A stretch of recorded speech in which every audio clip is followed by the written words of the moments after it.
Well, now that we know how to solve systems, we're going to talk about applications of these linear systems. So by the end of this lesson, you should be able to write and solve systems of linear equations from words. Remember, we got three methods to solve these things: graphing, substitution, and elimination. Graphing, when we do it by hand, is very inaccurate. The reason we learn it first is because it creates a nice visual of seeing things cross or seeing things be parallel. So for today, when we solve story problems, I want you to use either substitution or elimination because graphing can be so inaccurate. We should use substitution when one variable is alone, like y equals something or x equals something, or when one thing is easy to get alone. We can use elimination when things are in standard form because then we can just get things to cross off. If you have one that's your favorite, that's awesome. You can always use it unless your favorite is graphing. So, suppose you're testing two fertilizers on bamboo plants A and B, which are growing under identical conditions. Plant A starts 6 foot tall and grows at a rate of 4 centimeters per day. Plant B is 10 centimeters tall and growing at a rate of 2 centimeters per day. Which one of these systems models the height of each plant as a function of days? So remember, this is kind of like that f of x thing that we did, so you can think of these as y equals mx plus b. Remember, this is your starting point, and that's your slope. So, which one of these do you think models those two conditions? So if we look at the first thing, plant A starts at 6 and grows at a rate of 4. So we want a y-intercept of 6 and a growth rate of 4. So one of these two. Plant B starts 10 centimeters tall and grows at a rate of 2 centimeters per day. So we want to start at 10 and grow at 2. So hopefully you pick D. Now what we're going to do is we're going to solve this system. So because both of these equal h of d, what we're going to do is we're going to take this guy right here and substitute it in. So I end up with 4d plus 6 is exactly the same as 2d plus 10. And then we know how to solve this. We got to get the d by itself. So I'll subtract 2d and then I'll subtract 6. And if we divide both by 2, we end up with another 2. So this means 2 days are going to go by. They're going to be the exact same height. Now when we go back and plug this up here, we can plug it into either equation. It doesn't really matter. But our height after 2 days is going to be 4 times 2 plus 6. 4 times 2 is 8, and if we add 6, we get 14. And now if we plug it in this one, it's going to give us exactly the same thing. 2 times 2 plus 10 gives us 14. So the reason we would use a system is to figure out an answer to a question like this. After how many days would these plants be the same? Remember the Mac and trolley thing that we did with the 2 different people leaving San Jose at the same time? We could have solved that by substitution and figured out that after 4 hours they would have been 170 miles apart. So for the rest of these, we're going to set up the equations. You guys already know how to solve them, but we haven't done much with the actual setting things up, and then I'll have you go back and solve a couple of them. So let's say your school is planning to bring 193 people to a competition at another school. There are 8 drivers available and 2 types of vehicles, school buses and minivans. The school buses seat 51 people each, and the minivans seat 8 people each. How many buses and minivans are needed? So to set up any of these stories, read the entire story first, and then figure out what we don't know. Usually it's going to be the very last thing that's stated. So how many buses and minivans will be needed? There's the things we don't know. Now usually we have X's and we have Y's. You could do B's and M's for this one if you really wanted to. Or you could stick to plain old X and Y's. But we'll use B for buses. So B is the number of buses that we need. And M is the number of minivans that we need. So we got to figure out how to write 2 different equations with this. Remember, this is a system of equations, so we need 2 things.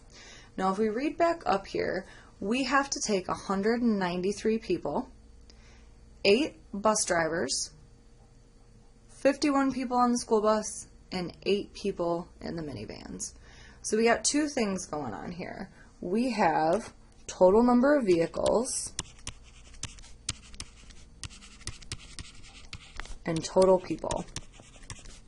For every one of these stories, there's going to be two things that help us make our equations. So if we're talking vehicles, our vehicles are buses and minivans. Those are the two things that we have, buses and minivans. And because there's 8 people driving, we can't have any more than 8. So buses plus minivans has got to equal the 8 drivers.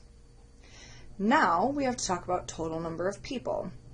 So the buses seat 51.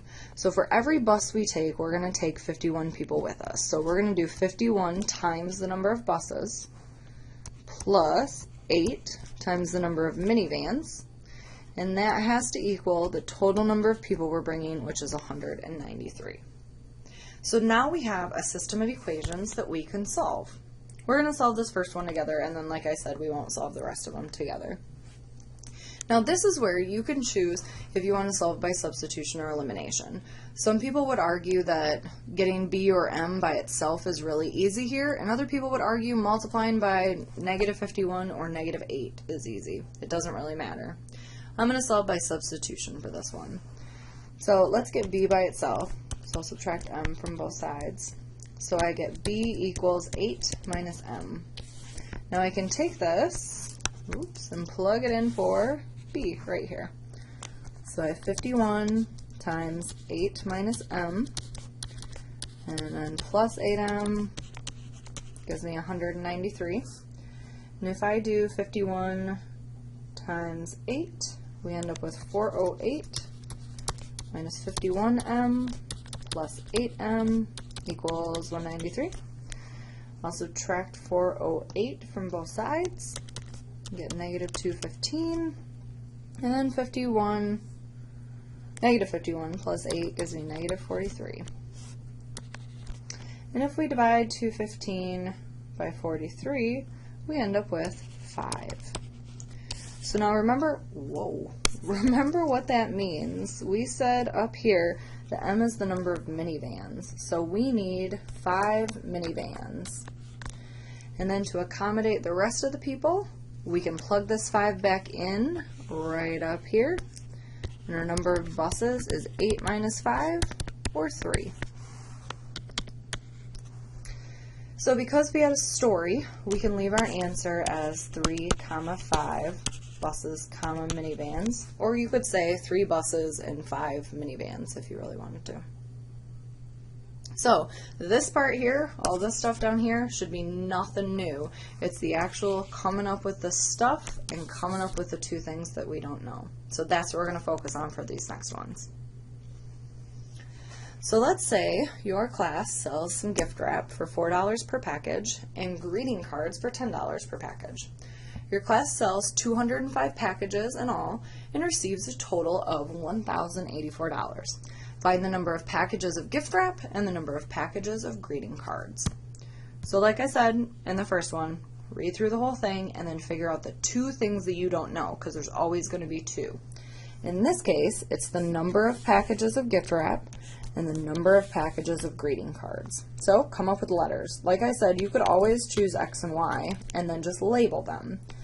So X can be number of gift wrap packages, and Y can be number of greeting cards sold. So then we got to come up with two equations. So they're always going to give you two types of information. And in this case, they talked about money raised and then number of things. So number of items sold. So let's come up with our two equations. Focus on just the money. So go through, we have $4, $10, and $10.84. So $4 was for the greeting cards, so 4Y. $10, oh wait, sorry, this was for the gift wrap.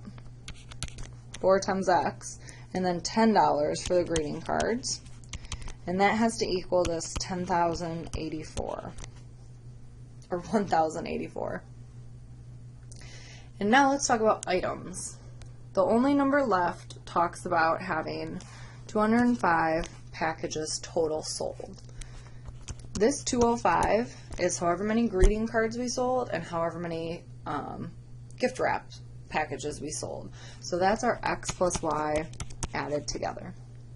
So now that you have this, you could choose to solve with substitution or elimination, whatever your favorite is. Let's try setting another one up.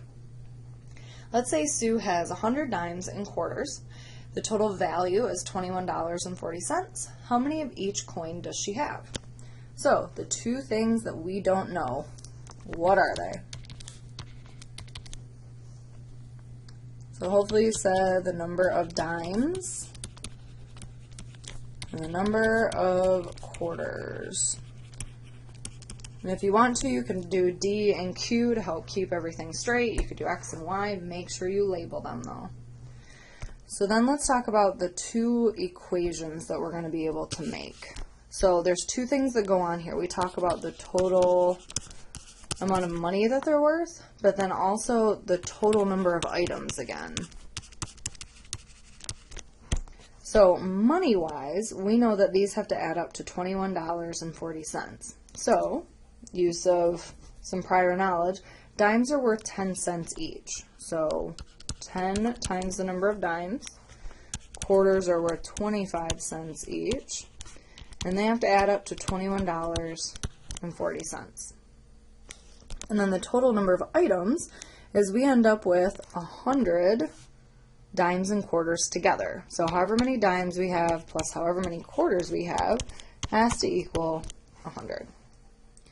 Now anytime you have money like this, something I would suggest before you start solving this is multiply everybody by 10. Because if you multiply everybody here by 10, look what happens. You end up with 10x plus 25y equals 2,140. No more decimals to worry about.